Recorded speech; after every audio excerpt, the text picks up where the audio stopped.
الحمد لله وكفى والصلاة والسلام على من لا نبي بعده.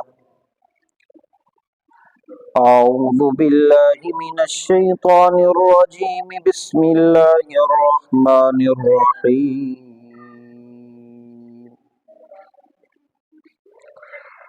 وذا النون إذ ذهب مغاضبا فظن أن لن نقدر عليه فنادى في الظلمات أن لا إله إلا أنت سبحانك إني كنت من الظالمين. فاستجبنا له ونجيناه من الغم وكذلك ننجي المؤمنين. صدق الله العظيم. اللهم صل على محمد بعدد من صلى وصام. اللهم بارك على محمد بعدد من قعد وقام. رب اشرح لي صدري ويسر لي أمري واحلل عقدة من لساني يفقهوا قولي. آمین یا رب العالمین. انتہائی قابل احترام معزز سامعین کرام، حضرت یونس علیہ السلام اللہ رب العالمین کے پیغمبر ایک عرصے تک اپنی قوم کو دعوت دیتے رہے، دین کی طرف بلاتے رہے، ایک اللہ کی عبادت کی طرف بلاتے رہے.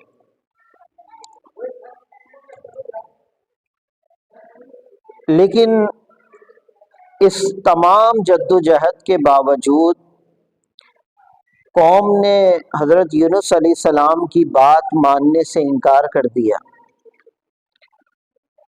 اللہ رب العالمین کی طرف سے وحی آئی کہ اب ان کے اوپر عذاب آئے گا. حضرت یونس علیہ السلام اللہ رب العالمین کی طرف سے اذن کا کہ اس قوم کو چھوڑ کے جانے کی اجازت کے بغیر حضرت یونس علیہ السلام وہاں سے نکلے اور ایک طرف جو ہے وہ چل دیے، اور ایک کشتی انہیں ملی.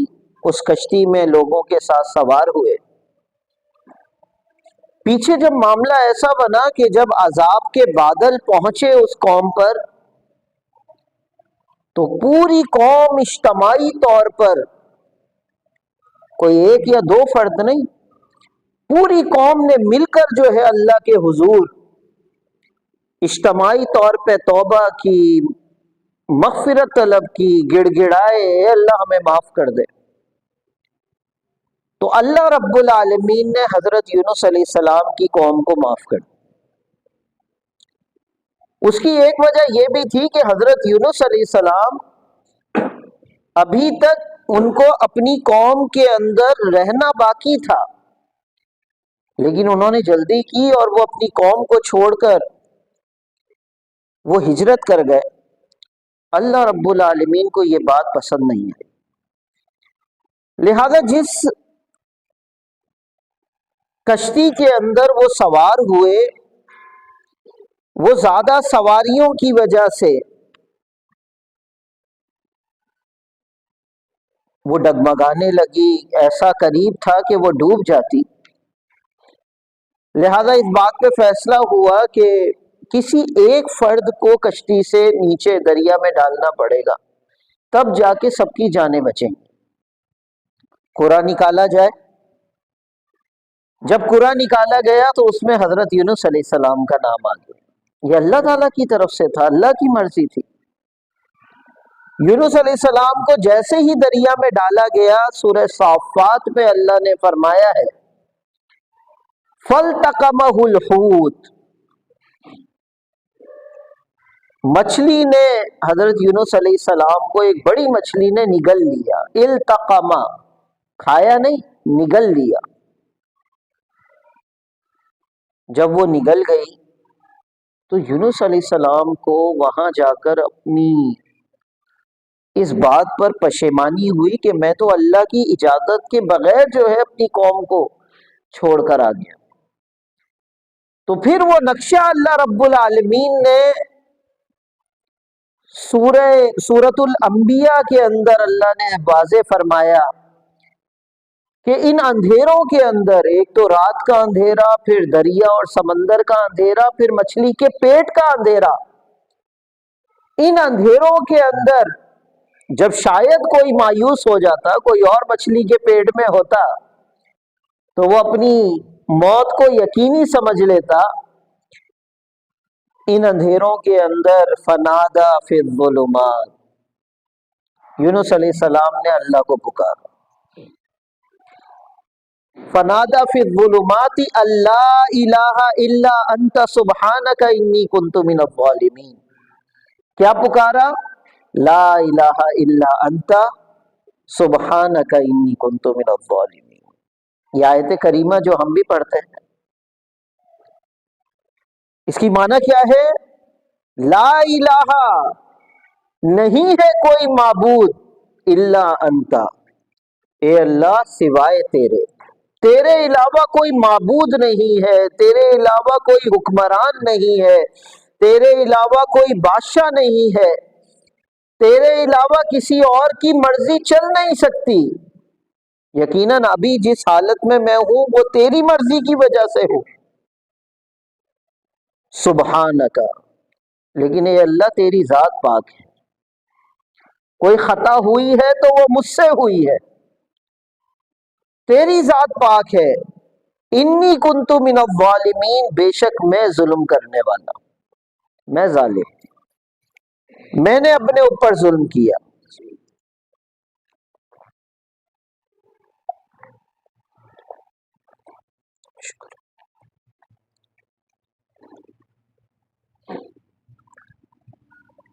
تو یہ ظلم کس چیز کا؟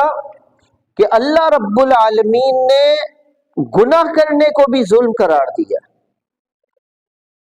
یہ اعتراف جو کیا گیا حضرت یونس علیہ السلام کی طرف سے، کس چیز کا؟ گناہ کا.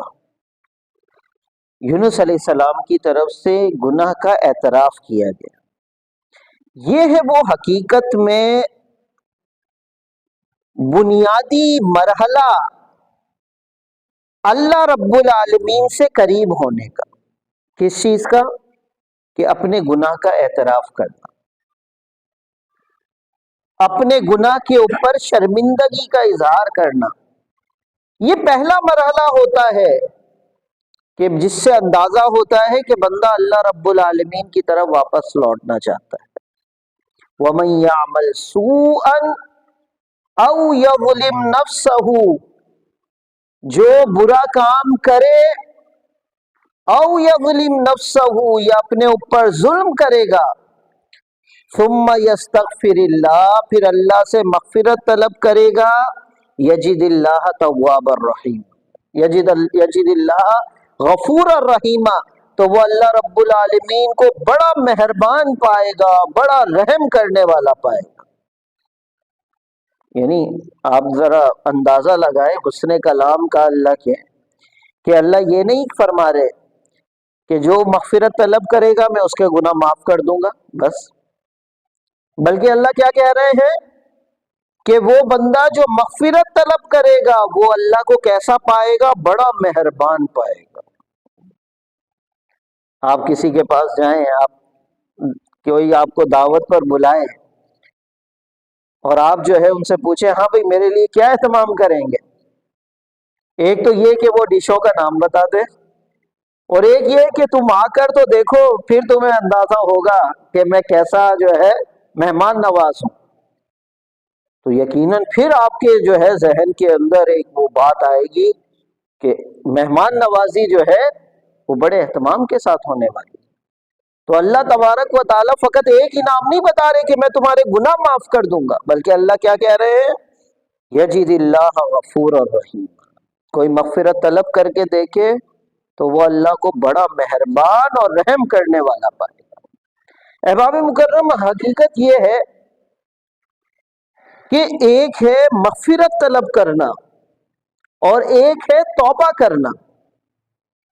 مغفرت طلب کرنا اور دوسرا توبہ کرنا. مغفرت اور توبہ دونوں ایک ساتھ، ایک دوسرے کے ساتھ لازم ملزوم. مغفرت کیا ہوتی ہے؟ مغفرت طلب کرنا اپنی کوتاہیوں کا اظہار کرنا، اللہ سے معافی کا جو ہے معافی طلب کرنا. اور توبہ کی معنی کیا ہے لغوی طور پر؟ روٹ میننگ کیا ہے اس کی؟ کہ دوبارہ اللہ کی طرف پلٹ جانا. واپس آپ گناہ کے رستے پر جا رہے ہیں، ایک تو یہ وہاں پر رک کر آپ نے اللہ سے توبہ کر لی، اللہ سے مغفرت طلب کر لی، ایک تو یہ ہو گیا. لیکن مغفرت طلب کر کے آپ دوبارہ اسی راستے پہ چل پڑے نہیں، بلکہ آپ نے کیا کرنا ہے؟ مغفرت طلب بھی کرنی ہے اور دوبارہ اس راستے کو چھوڑ کر اچھائی کے راستے کی طرف واپس آنا. اس کو کہتے ہیں توبہ. اور توبہ کے بارے میں اللہ رب العالمین نے سورۃ النساء میں بالکل واضح طور پر ارشاد فرمایا، انما التوبۃ علی اللہ للذین یعملون السوء بجہالۃ ثم یتوبون من قریب اولئک یتوب اللہ علیہم. توبہ اللہ کس کی قبول کرتا ہے؟ الذین یعملون السوء بجہالہ، جو بڑی نادانی کے اندر جو ہے کیا کر جاتے ہیں؟ کوئی گناہ کر جاتے ہیں. نادانی کے اندر ان کو پتہ نہیں تھا کہ یہ گناہ کا کام ہے. زندگی گزر رہی تھی، کسی نے کہا کہ جناب موسیقی روح کی غذا ہے، اور اس موسیقی کے معاملے کے اندر بندہ نہ جانے کون کون سے ڈسکو کے اندر چلا گیا. موسیقی اس کو پتہ ہی نہیں. بڑے بڑے دانشور بھی یہی بولتے رہے، بڑے بڑے اہل پروفیسر حضرات بھی یہ بولتے رہے، ڈاکٹرز بھی یہ بتاتے رہے، اور اللہ وہاں سے پکارتا رہا لا بذکر اللہ تطمئن القلوب. بھائی روحانی اگر غذا ہے، دلوں کی غذا ہے، تو وہ کس میں ہے؟ وہ اللہ کے ذکر میں ہے. تو یہ حقیقت میں نادانی کے اندر بندہ گناہ کا کام کرتا رہا. یعملون السوء بجہالہ ثم یتوبون من قریب. لیکن اللہ کس کی توبہ قبول فرمائیں گے؟ ثم یتوبون من قریب. گناہ ہو گیا کوئی بات نہیں، ایسا نہیں ہے کہ جناب ایک دوسرے کو اب جو ہے وہ پشیمانی کرتے رہیں، تم نے تو نماز ہی نہیں پڑھی بھائی، تم نے تو یہی نہیں کیا، تم نے تو وہ گناہ کا کام کیا تھا. نہیں، حقیقت یہ ہے کہ نبی مہربان صلی اللہ علیہ وسلم نے فرمایا کل بنی آدم خطاؤون. پوری کی پوری آدم کی نسل جو ہے، وہ انسان جو ہے، جو بھی ہے، وہ سب کے سب خطا کار ہیں، سب خطا کار ہیں. وخیر الخطائین التوابون. لیکن ان خطا کاروں میں، ان غلطیوں کے ماروں میں سب سے بہترین اللہ کی نگاہ میں کون ہے؟ التوابون، جو فوراً کیا کر لیتا ہے؟ پلٹ کے واپس آ جاتا ہے، جو توبہ کر لیتا ہے، وہ اللہ کی نگاہ میں سب. اس وجہ سے آپ دیکھیں کہ جب اللہ رب العالمین نے حضرت آدم علیہ السلام کو پیدا کیا، پیدا کرنے کے بعد اللہ رب العالمین نے فرشتوں کو بھی بلایا، ابلیس کو بھی بلایا، اور کہا جھک جاؤ، فضیلت کا اقرار کرو آدم کی. فسجد الملائکۃ کلھم اجمعون. تو سارے فرشتے کیا ہو گئے؟ انہوں نے تو فضیلت کا اقرار کر لیا. الا ابلیس، سوائے ابلیس. ابا، اس نے کیا کر دیا؟ انکار کر دیا. واستکبر، اور تکبر اختیار کی. اب چلو یہاں تک تو کیا ہو گئی تھی؟ اس سے خطا ہو گئی تھی نا، غلطی ہو گئی تھی، لیکن اس خطا کے بعد اس کو پشیمانی نہیں ہوئی. اس کے بعد اس نے کیا کہا؟ اللہ نے کہا بھائی تو نے میری بات نہیں مانی، کیا بات ہے؟ آپ کے دل میں ہے کیا؟ کون سی چیز نے تجھے روک دیا جب میں نے تجھے حکم دیا تھا اذا امرتک جب میں نے تجھے حکم دیا تھا تو فوری طور پہ تو حکم مان لیتا. اب اس نے کیا کہا؟ یہ جو ہم کہتے ہیں نا عقلیت پسندی، ریشنلزم کا جو نعرہ لگایا گیا کہ جس کے اندر عقل کو دین کے اوپر فوقیت، حالانکہ عقل تو اللہ کی دین ہے نا، لیکن جیسے نگاہیں اللہ کی دین ہے لیکن اللہ نے اس کی بھی ایک لمٹ رکھی ہے دیکھنے کی. کان سننے کے لیے ہیں لیکن ان کی بھی کچھ لمیٹیشنز ہے. بہت دور سے آپ آواز لگائیں آپ کو نہیں سنے گی، لیکن یہی کان اگر قریب سے بولا جائے تو آپ کو. تو اللہ رب العالمین نے جو صلاحیتیں دی ہیں وہ یقیناً دی تو اس کام کے لیے ہیں، لیکن اللہ نے کچھ حدود رکھی ہیں. ایسے ہی اللہ رب العالمین نے جو عقل دی، افلا تعقلون، اللہ تو موٹیویٹ کرتے ہیں، اللہ رب العالمین تو ترغیب دیتے ہیں، بھائی تم عقل کیوں نہیں رکھتے، تم سوچتے کیوں نہیں، افلا تتدبرون، تم سوچتے کیوں نہیں ہو، تدبر کیوں نہیں کرتے، عقل کیوں نہیں رکھتے، بار بار کہا گیا ہے. لیکن اس کا یہ مطلب نہیں کہ جن باؤنڈریز کے حوالے سے اللہ نے کہہ دیا کہ آگے اس سے نہیں سوچنا، جس میں اللہ کی نافرمانی ہو، بندہ وہاں پر بھی لاجیکل ہو جائے. تو شیطان نے کیا کیا؟ شیطان نے کہا کہ میرے پاس اس نافرمانی کی دلیل ہے، خلقتنی من نار وخلقتہ من طین، اے اللہ میری عقل یہ کہتی ہے کہ تو نے مجھے آگ سے پیدا کیا اور آدم کو مٹی سے پیدا کیا، اور بظاہر جو ہے آگ کیا ہے، سپیریئر ہے، زیادہ طاقتور ہے، کس کے مقابلے میں؟ مٹی کے مقابلے میں. لہذا میں جو ہے جب بظاہر خود طاقتور ہوں، بظاہر جو ہے دیکھنے میں جو ہے زیادہ انگارے رکھتا ہوں، تو اس کا مطلب یہ ہوا کہ مجھے اس کی فضیلت کا اقرار نہیں کرنا چاہیے. یہ ہے وہ شیطانی رویہ کہ جو کیا سکھاتا ہے کہ آپ نافرمانی کریں اور اس کی دلیل بھی کیا کر لیں، سوچ لیں. ہم کئی مرتبہ گناہ کر رہے ہوتے ہیں نا، تو گناہ کے ساتھ ساتھ ہم دل کے اندر کیا سوچ رہے ہوتے ہیں، اس کی دلیل بھی سوچ رہے ہوتے ہیں. یار میں کیوں کر رہا ہوں یہ والا کام گناہ کا کر رہا ہوں، یہ کس وجہ سے کر رہا ہوں، میرے پاس اس کی دلیل. بس سیٹسفائیڈ، بالکل مطمئن. وجہ کیا ہے؟ آپ کا یہ جو شیطان ہے جس کے بارے میں نبی مہربان صلی اللہ علیہ وسلم نے فرمایا ان الشیطان یجری من الانسان مجری الدم، شیطان انسان کے اندر خون کی طرح دوڑ رہا ہے. یہ آپ کو مطمئن کرتا ہے کوئی مسئلہ نہیں ہے، کوئی مسئلہ نہیں ہے، ابھی تو عمر ہے، ابھی 60 سال کے ابھی نہیں ہوئے، ابھی ریٹائر نہیں ہوئے، ابھی تو عمر ہے، پھر اپن چلیں گے مسجد میں، پھر اپن چلیں گے، اچھے کام پھر کریں گے، پھر سنتوں پہ عمل کریں گے. ابھی تو لوگ کیا بولیں گے اس جوانی کے اندر اگر اس طرح کے کام شروع کر دیے. تو حقیقت یہ ہے لیکن اللہ کا رویہ، اللہ کا ریئیکشن کیا ہے اس پر؟ جب شیطان نے یہ کام کیا نا تو آپ دیکھیں 9 مرتبہ قرآن مجید میں یہ کنورزیشن جو ہے، یہ گفتگو جو ہے شیطان اور اللہ کے درمیان، اس کا ذکر آیا ہے، لیکن کہیں پر بھی اللہ نے شیطان کو جواب نہیں دیا. اللہ نے کوئی جواب دیا ہو کہ بھائی نہیں تیری دلیل میں غلط ثابت کرتا ہوں. اللہ رب العالمین نے تو فرمایا تو میرے سامنے عقل لڑاتا ہے، لاجک پیش کرتا ہے میرے حکم کے آگے، اخرج منہا مذموما مدحورا، میری نظروں کے سامنے سے کیا ہو جا، دور ہو جا، نکل جا اللہ کے دربار سے.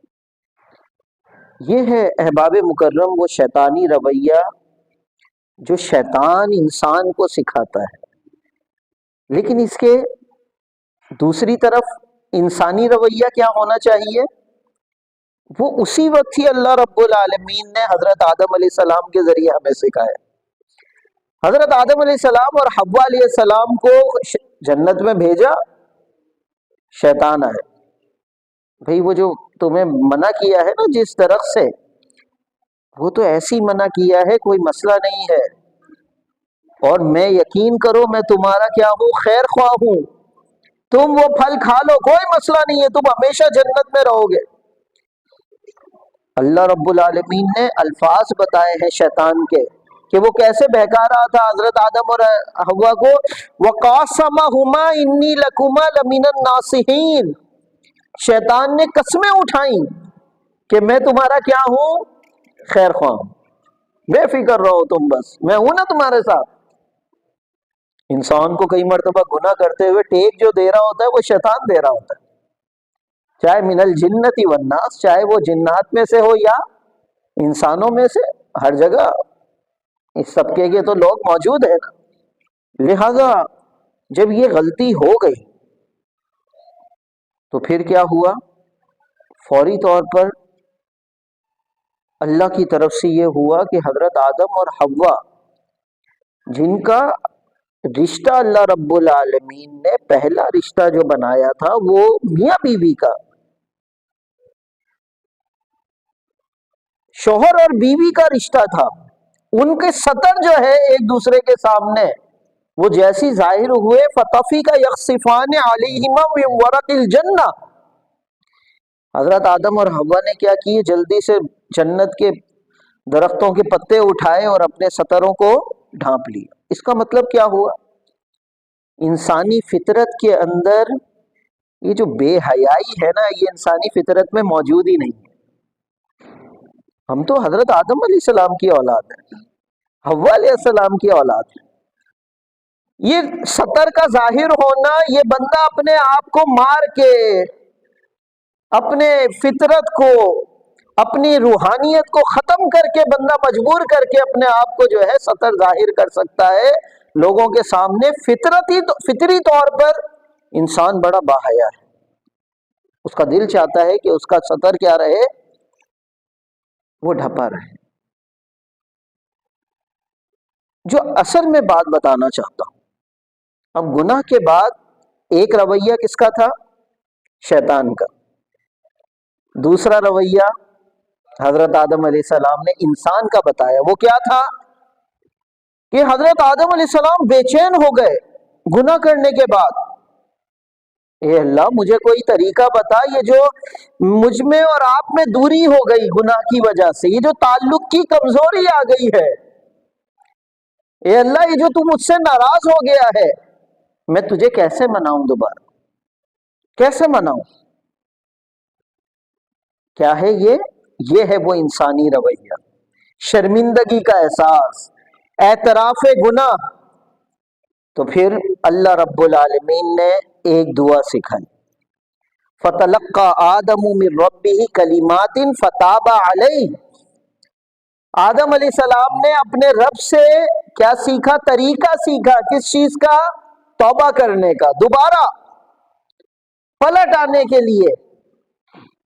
اور سکھانے والا کون ہے، خود اللہ رب العالمین۔ بھائی تم میرے پاس کیسے آ سکتے ہو، اللہ رب العالمین خود اس کی تعلیم دے رہے ہیں۔ آپ ذرا سوچیں، اللہ دور نہیں کرنا چاہتے اپنے بندے کو، اللہ تبارک و تعالیٰ خود سکھا کر کہہ رہے ہیں کہ بھائی اب میرے پاس آؤ، یہ بولو۔ تو آدم علیہ السلام نے وہ دعا پڑھی، ربنا ظلمنا انفسنا، اے ہمارے رب ہم نے اپنے اوپر کیا کیا ہے، ظلم کیا ہے۔ دیکھیں وہی بات، انی کنت من الظالمین، یہ گناہ کیا ہے، حقیقت میں اپنے اوپر بندہ کیا کرتا ہے، ظلم کرتا ہے، دنیا کا نقصان کر رہا ہوتا ہے، اپنی آخرت کا نقصان کر رہا ہوتا ہے، ظلم کر رہا ہے۔ ربنا ظلمنا انفسنا، اے ہمارے رب ہم نے اپنے اوپر کیا کیا ہے، ظلم کیا ہے۔ وَإِن لَّمْ تَغْفِرْ لَنَا، اور اگر تو نے معاف نہ کیا، وَتَرْحَمْنَا، اور تو نے ہم پر رحم نہ کیا، لَنَكُونَنَّ مِنَ الْخَاسِرِينَ، فقط معاف نہیں بلکہ اس کے بعد ہم پر کیا ہو جائے، اللہ تعالیٰ مہربان ہو جائے، رحم کرنے والا بندہ بن جائے، لَنَكُونَنَّ مِنَ الْخَاسِرِينَ، اے اللہ ہمیں پتہ ہے ہم خسارے میں چلے جائیں، تیرے علاوہ تو کوئی ہے ہی نہیں نا، اللہ کے علاوہ تو کوئی ہے ہی نہیں جو ہم پر رحم کرے، جو ہماری دنیا میں کوئی سنے، ہماری آخرت کے لیے کوئی بھلائی ہمارے لیے نکالے۔ تو احباب مکرم آپ دیکھیں، اعتراف گناہ یہ آدم علیہ السلام نے سکھایا کہ یہ انسانی رویہ ہے، اور شیطانی رویہ اس کے اندر گناہ کا اعتراف، اس کے اندر تو لاجک ہوتی ہے، میں نے نافرمانی کی، میرے پاس یہ لاجک۔ اس کے بعد جو ہے پھر توبہ کا دروازہ کھلتا ہے۔ نبی مہربان صلی اللہ علیہ وسلم نے ارشاد فرمایا الندم التوبہ، تم شرمندگی دکھا دو اللہ کے حضور، دو آنسو بہا دو اللہ کے حضور، اللہ فرماتے ہیں التوبہ، یہ بھی کیا ہے؟ تمہاری طرف سے توبہ ہی ہے، اور اللہ قبول کر لیں گے۔ احباب مکرم، نبی مہربان صلی اللہ علیہ وسلم کے دور میں ایک خاتون جو ہے اس سے بدکاری کا معاملہ ہو۔ جوہینہ قبیلے کی وہ خاتون تھی، نبی مہربان صلی اللہ علیہ وسلم کے پاس آئیں اور انہوں نے کہا اے اللہ کے رسول صلی اللہ علیہ وسلم، مجھ سے یہ بدکاری، یہ زنا کا یہ گناہ ہوا ہے، اے اللہ کے رسول مجھ پر حد قائم کریں، مجھے سنسار کریں، میں اللہ کے حضور اس حالت میں پیش نہیں ہونا چاہتا۔ یہ جو بندے کی بے چینی ہوتی ہے نا کہ میں نے کس کو ناراض کر دیا، جس نے اتنے انعام کیے، جس نے اتنی مہربانیاں کی، اس کو ناراض کر کے میں اس کے حضور جاؤں، یہ مجھ سے نہیں ہو سکتا، اللہ کے رسول مجھ پر حد قائم کر دیں۔ نبی مہربان صلی اللہ علیہ وسلم نے فرمایا تم امید سے ہو، تمہارے پیٹ میں بچہ ہے، تم چاہو جب تک یہ بچہ دنیا میں نہ آ جائے واپس نہ آنا، لہذا جب بچے کی پیدائش ہو گئی، ایسا نہیں ہوا کہ وہ چھپ گئی ہو، وہ بچہ لے کر نبی مہربان صلی اللہ علیہ وسلم کے پاس تشریف لے، اے اللہ کے رسول اب تو یہ دنیا میں آ گیا، اب تو مجھ پر حد قائم کریں، میں بڑی ڈر رہی ہوں کہ کہیں اس حالت میں کیا آ جائے، موت آ جائے، تو میں کس منہ سے جو ہے اللہ کے حضور پیش ہوں۔ ایک روایت میں آتا ہے کہ نبی مہربان صلی اللہ علیہ وسلم نے فرمایا کہ تم جاؤ، جب تک یہ بچہ دودھ نہ پی لے، اس کی مدت رضاعت، دودھ پینے کی مدت پوری نہ ہو جائے، پوری ہو جائے تو پھر آنا۔ وہ پھر چلی گئی، جب واپس آئی تو بچے کے ہاتھ میں کیا تھا؟ روٹی کا ٹکڑا تھا، مدت رضاعت پوری ہو چکی تھی۔ نبی مہربان صلی اللہ علیہ وسلم نے صحابہ کو کہا کہ اس کے اوپر حد جاری کر، اس کو سنسار کیا گیا۔ نبی صلی اللہ علیہ وسلم نے فرمایا اب اس کے اوپر ہم نماز جنازہ پڑھیں گے۔ تو حضرت عمر قریب آئے، یا رسول اللہ صلی اللہ علیہ وسلم اتصلی علیہا وقد زنت، اے اللہ کے رسول آپ اس پر نماز جنازہ پڑھیں گے حالانکہ اس نے کیا کیا تھا؟ بدکاری کا کام کیا تھا۔ اب آپ ذرا سوچیں، نبی مہربان صلی اللہ علیہ وسلم نے کیا خوبصورت جواب دیا، فرمایا اے عمر لقد تابت توبتن، اس خاتون نے، اس عورت نے ایسی توبہ کی ہے، لو قسمت بین 70 من اہل المدینہ، اگر مدینے کے ایسے 70 لوگوں کے درمیان اس کی توبہ کو تقسیم کیا جائے، ڈسٹریبیوٹ کیا جائے، کیسے؟ جن کے اوپر جہنم واجب ہو چکی ہو، تو پھر نبی صلی اللہ علیہ وسلم نے فرمایا ان کے لیے کیا ہو جائے گی؟ اس کی توبہ کافی ہو جائے گی، اور اس کی توبہ ان 70 کو جنت میں لے کے چلی جائے گی۔ تو دیکھ نہیں رہا؟ لقد جادت بنفسها للہ تعالی، اس خاتون نے اپنے آپ کو اللہ کی رضا کی خاطر کیا کر دیا ہے؟ پاکیزہ کر دیا، اللہ کی خاطر۔ اس کے بعد موقع تھا کہ وہ چھپ جاتی۔ کئی مرتبہ تو ہم خوش ہوتے ہیں نا کہ میں نے گناہ کیا، دیکھو کسی کو پتہ ہی نہیں چلا، دنیا کے کسی بندے کے سامنے ہی نہیں آئی یہ بات، یہ بندہ اپنے اوپر فخر کر رہا ہوتا ہے، لیکن اس خاتون کو فخر نہیں تھا، اس خاتون کو بے چینی تھی۔ کسی کو نہیں پتا، لیکن کس کو پتا ہے؟ اللہ رب العالمین۔ امام جوزی رحمۃ اللہ علیہ نے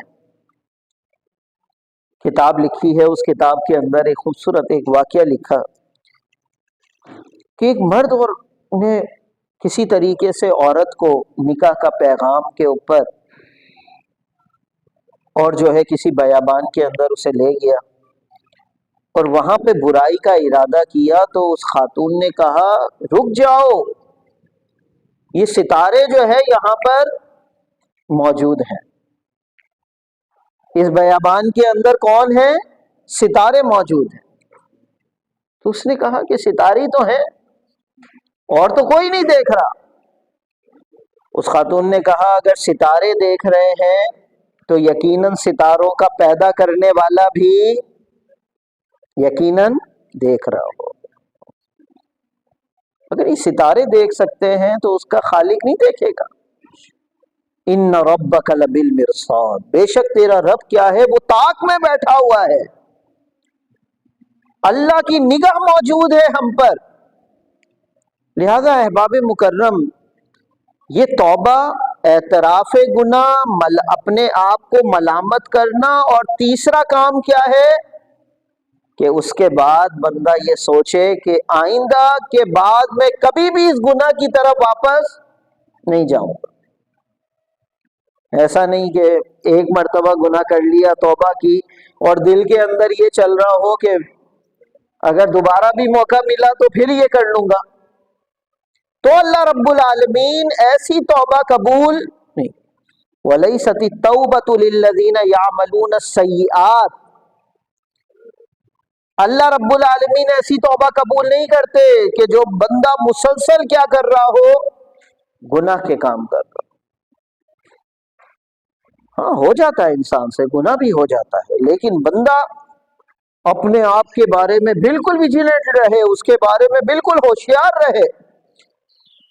آپ ذرا سوچیں، صحابہ کا تو حال یہ تھا کہ ایک مرتبہ حضرت ابو بکر صدیق رضی اللہ تعالیٰ عنہ کہیں سے گزر رہے تھے کہ دیکھا حضرت حنظلہ رضی اللہ تعالیٰ عنہ آ رہے ہیں کہیں، اور کہتے ہوئے آ رہے ہیں نافقہ حنظلہ، نافقہ حنظلہ، حنظلہ تو منافق ہو گیا، حنظلہ تو منافق ہو گیا۔ حضرت ابو بکر رضی اللہ تعالیٰ عنہ پریشان ہو گئے، قریب گئے، کہا کہ حنظلہ یہ کیا کہہ رہے ہو؟ وہ کہنے لگے کہ میں جب نبی مہربان صلی اللہ علیہ وسلم کی محفل میں ہوتا ہوں تو اس وقت ایمان کا معاملہ بڑا عجیب ہوتا ہے، اللہ کے قریب محسوس کرتا ہوں خود کو، لیکن جب اپنے بیوی بچوں میں گھر پہ آ جاتا ہوں تو وہ کیفیت نہیں رہتی باقی۔ تو میرے دل میں آیا کہیں میرے اندر نفاق تو نہیں آ گیا۔ آپ ذرا سوچیں، فقط کیفیت تبدیل ہوئی ہے، اس کیفیت تبدیل ہونے پر صحابہ پریشان ہو جاتے تھے۔ تو حضرت ابو بکر رضی اللہ تعالیٰ عنہ نے فرمایا حنظلہ معاملہ تو میرے ساتھ بھی ایسا ہی ہے، میں بھی نبی مہربان کی محفل میں بڑا ایمان محسوس کرتا ہوں، لیکن جب گھر پہ آتا ہوں تو وہ کیفیت نہیں رہتی۔ چلو چلتے ہیں نبی اکرم صلی اللہ علیہ وسلم کی محفل میں پہنچے اور اپنی کیفیت بتائی تو نبی مہربان صلی اللہ علیہ وسلم مسکرانے لگے، فرمایا صاف اے حنظلہ، وقت وقت کی بات ہوتی ہے، اگر تمہاری وہی کیفیت جو میری محفل میں ہوتی ہے گھروں پر اور گلی کے اندر ہونے لگ جائے تو تم اپنی آنکھوں سے فرشتوں کو دیکھنے لگ جائے۔ لیکن انسان کی کیفیات کیا ہو جاتی ہیں، وہ تبدیل ہوتی رہتی ہیں۔ لیکن احباب مکرم، اللہ رب العالمین کے ساتھ وہ رشتہ اور وہ بے چینی برقرار رہنی چاہیے۔ آپ دیکھیں، ہم جب نماز ادا کرتے ہیں، نبی اکرم صلی اللہ علیہ وسلم جیسی فرض نماز مکمل کرتے تھے، سلام پھیرتے ہی کیا کہتے تھے؟ اللہ اکبر، استغفر اللہ، استغفر اللہ، استغفر اللہ، 3 مرتبہ کیا کہتے تھے؟ اے اللہ میں معافی مانگتا ہوں، اے اللہ میں مغفرت طلب کرتا ہوں۔ نماز جیسی عبادت کے بعد کیا تعلیم ہے اس میں یہ تعلیم ہے کہ اگرچہ میں نے نماز ادا کی ہے لیکن اے اللہ جیسا تیرا حق تھا ادا کرنے کا ویسی نماز میں ادا نہیں کر سکا، میں حق ادا نہیں کر سکا۔ آپ دیکھیں کہ نبی اکرم صلی اللہ علیہ وسلم جب کیا سکھائی، جب بیت الخلاء میں داخل ہوں، جب باہر نکلتے ہیں بیت الخلاء سے، ٹوائلٹ سے، تو کیا کہتے ہیں؟ کون سی دعا ہے؟ غفرانک، الحمدللہ، غفرانک کیا مطلب؟ اے اللہ میں تیری مغفرت چاہتا ہوں، تو مجھے معاف کر دینا۔ علماء کرام نے بتایا ہے یہ کیوں کہتے تھے نبی صلی اللہ علیہ وسلم، اس کی وجہ یہ تھی کہ نبی مہربان صلی اللہ علیہ وسلم ہر وقت اللہ کے ذکر میں مشغول رہتے تھے، اچھی باتوں میں مصروف رہتے تھے، لیکن کیونکہ بیت الخلاء کے اندر اللہ کا ذکر نہیں ہو سکتا، تو اللہ کے رسول بتاتے تھے، تعلیم دی کہ دیکھو یہ جو کوتاہی ہو گئی ہے، اگرچہ یہ تو حکم ہے نا شریعت کا کہ بیت الخلاء کے اندر کسی قسم کی گفتگو نہیں کرنی ہے، لیکن اس کے باوجود یہ جو وقت گزر گیا اس کے اندر اللہ کا ذکر نہیں ہو سکا، تو اللہ کے رسول نے سکھایا غفرانک، اے اللہ اس پر بھی مجھے کیا کر دینا؟ معاف کر دینا۔ یہ اللہ سے قربت کا ذریعہ ہوتا ہے۔ فتح مکہ جب ہوا، فتح مکہ ایسے تو نہیں ہوا نا، 7 ہجری کے اندر فقط ویسے ہی بیٹھے بٹھائے تو فتح نہیں ملی۔ 13 سال نبی مہربان صلی اللہ علیہ وسلم نے جسمانی، روحانی، ذہنی تکلیفیں برداشت کی مکے کے اندر، طائف کی وادی کے اندر لہو لہان ہوئے، احد کے میدان کے اندر دندان مبارک شہید ہوئے، پیارے چچا شہید ہو گئے، 70 صحابہ شہید ہو گئے، تکلیفیں اٹھائیں، اپنے مکہ کو، پیارے شہر کو چھوڑ دیا، خندق کے اندر 2 پتھر باندھنے پر مجبور ہوئے۔ یہ ساری قربانیوں کے بعد اللہ رب العالمین نے کیا دیا؟ مکے کو فتح کروا دیا۔ لیکن جب مکہ فتح ہوا تو اللہ نے کیا کہا؟ اذا جاء نصر اللہ والفتح۔ اب کیا تھا منظر؟ نبی مہربان صلی اللہ علیہ وسلم فاتح کی حیثیت سے موجود ہیں، کھڑے ہوئے ہیں، لوگ جوک در جوک آ رہے ہیں، گروہ کے گروہ، اور اسلام میں داخل ہو رہے ہیں، ہم اسلام قبول کرتے ہیں، ہم اسلام قبول کرتے ہیں۔ اللہ کیا کہہ رہے ہیں؟ اذا جاء نصر اللہ والفتح ورأیت الناس يدخلون فی دین اللہ افواجا فسبح بحمد ربک واستغفر۔ اے محبوب، فتح تو مل گئی، لیکن یہ فتح کس کی وجہ سے ملی ہے؟ اپنی نہ کہنا، اس پر بھی کس کی تسبیح بیان کرنا؟ اپنے رب کی۔ قربانیاں کتنی دی تھی نبی مہربان صلی اللہ علیہ وسلم نے، لیکن پھر بھی اللہ رب العالمین کی طرف سے تعلیمات کیا ہیں کہ ان قربانیوں کے باوجود جو فتح ملی ہے وہ کس کی توفیق سے؟ اللہ رب العالمین۔ فسبح بحمد ربک، اللہ کی تعریف بیان کرو، اے اللہ تیرا شکر ہے، اے اللہ تیرا شکر ہے، میرا کمال اس میں نہیں ہے۔ حالانکہ قربانیاں دی ہیں نبی مہربان۔ واستغفر، اور کہیں دل کے اندر یہ بات آ جائے کہ میرا کمال ہے کچھ نہ کچھ، اس پر اللہ سے کیا کر لو؟ مغفرت طلب کر لو۔ واستغفر، کامیابیوں پر بھی اللہ سے، اللہ کہیں کوتاہی ہوئی ہو تو مجھے معاف کر دینا، انہ کان توابا۔ اللہ رب العالمین تو اپنے بندے کی توبہ کے انتظار میں۔ حضرت فرعون کو اللہ رب العالمین نے بڑا پکارا، آ جاؤ آ جاؤ، لیکن کیا ہوا؟ جب وہ غرق ہونے لگا نا، حتی اذا ادرکہ الغرق، دریا کے اندر جب غرق ہونے لگا تو کیا کہا؟ قال انی تبت الآن، اب میں کیا کرتا ہوں، انی آمنت انہ لا الہ الا الذی آمنت بہ بنو اسرائیل وانا من المسلمین۔ اب پکارا، اب میں ایمان لایا۔ لیکن اللہ کا ایک اصول ہے، دیکھیں اللہ رب العالمین بندے کی توبہ کے انتظار میں ہوتا ہے۔ وہ ایک حدیث ہے نا بڑی خوبصورت کہ نبی صلی اللہ علیہ وسلم نے فرمایا اللہ رات کے وقت آسمان دنیا پر آتے ہیں، پکارتے ہیں، ہے کوئی دن کا گناہ گار بندہ، مجھ سے معافی مانگے، میں اس کی توبہ قبول کروں۔ دن کے وقت اللہ رب العالمین آسمان دنیا پر تشریف لاتے ہیں، پکارتے ہیں کوئی رات کا گناہ گار بندہ، میں اس کی توبہ، وہ معافی مانگے اور میں اس کی توبہ کو کیا کر لوں گا؟ قبول۔ اور یہ سلسلہ چلتا رہے گا یہاں تک کہ قیامت کا دن قائم نہ ہو جائے۔ لیکن کیا میرے اور آپ کے لیے بھی یہ چلتا رہے گا؟ نہیں۔ نبی صلی اللہ علیہ وسلم نے فرمایا ان اللہ یقبل توبۃ العبد ما لم یغرغر، بندے کی اللہ توبہ کے انتظار میں ہوتا ہے، میرا بندہ آ جاؤ ادھر آ جاؤ، افلا یتوبون الی اللہ ویستغفرون، کیا خوبصورت انداز میں موٹیویشن دی ہے، ترغیب دی ہے۔ کیوں اللہ کی طرف تم توبہ نہیں کرتے؟ کیوں تم اللہ کی طرف پلٹ کے نہیں آتے؟ کیوں اس سے معافی نہیں مانگتے ہو؟ اللہ پکار رہے ہیں، لیکن اللہ کے رسول فرما رہے ہیں ما لم یغرغر، یہ کب تک آوازیں آئیں گی؟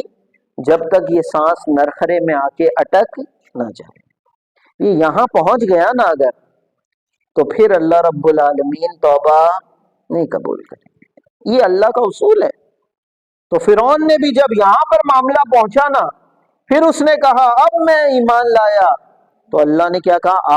آن اب تجھے یاد آیا ہے، اس سے پہلے تو نے کیا کیا؟ بڑی نافرمانی ہے۔ اب میں تیرا بدن جو ہے کیا کروں گا؟ سنبھال کے رکھوں گا، تاکہ وہ آنے والی نسلوں کے لیے کیا بن جائے؟ عبرت کا نشان بن جائے۔ احباب مکرم، میرے اور آپ کے پاس کتنا وقت ہے؟ کتنی عمر ہے؟ کسی کے پاس کوئی گارنٹی نہیں۔ نبی مہربان صلی اللہ علیہ وسلم نے فرمایا، کبھی کبھی ہم گفتگو کرتے ہیں نا آپس میں، یار قیامت کی کون سی نشانیاں آ گئی، کتنی تیاریاں کرنی چاہیے؟ نبی مہربان صلی اللہ علیہ وسلم نے فرمایا من مات فقط قامت قیامت، جس کی موت آ گئی اس کی قیامت سمجھو قائم ہو گئی، اس کو کسی نشانی ظاہر ہونے کی ضرورت نہیں ہے۔ لہذا موت کب آئے گی؟ مجھ میں سے ہر ایک کو، کسی کو بھی اس کا علم نہیں ہے۔ لہذا جب کسی لمحے کا علم نہیں ہے تو ہر لمحے اللہ رب العالمین سے اپنے گناہوں کی معافی مانگنے میں گزارنے کی ضرورت ہے۔ رب اغفر لی، کیا ہے؟ سب بولیں رب اغفر لی، اے میرے رب مجھے معاف کر۔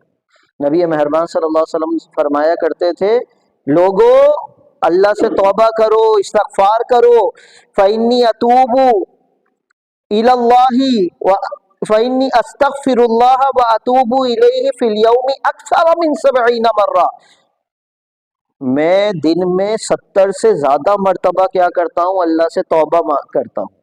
کون کہہ رہے ہیں یہ؟ نبی مہربان۔ کوئی گناہ ہے اللہ کے رسول کے ذمے میں؟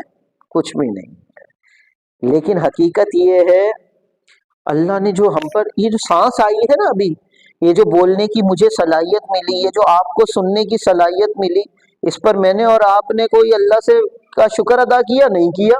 یہ کوتاہی ہو گئی نا، اس پر اللہ سے معافی مانگنے کی ضرورت ہے۔ اس کا مطلب یہ ہوا کہ کوئی لمحہ ہمارا نہیں گزرنا چاہیے جس میں ہم اللہ سے اپنے گناہوں کی معافی نہ مانگے۔ اللہ رب العالمین سے دعا ہے کہ اللہ تبارک و تعالیٰ قرآن اور حدیث کی روشنی میں یہ جو توبہ اور استغفار کا تصور ہے، اسی تصور کے ذریعے ہمیں اللہ رب العالمین سے اپنا رشتہ، اپنا تعلق جو ہے اللہ مضبوط کرنے کی توفیق عطا فرمائے۔ وآخر دعوانا ان الحمد للہ رب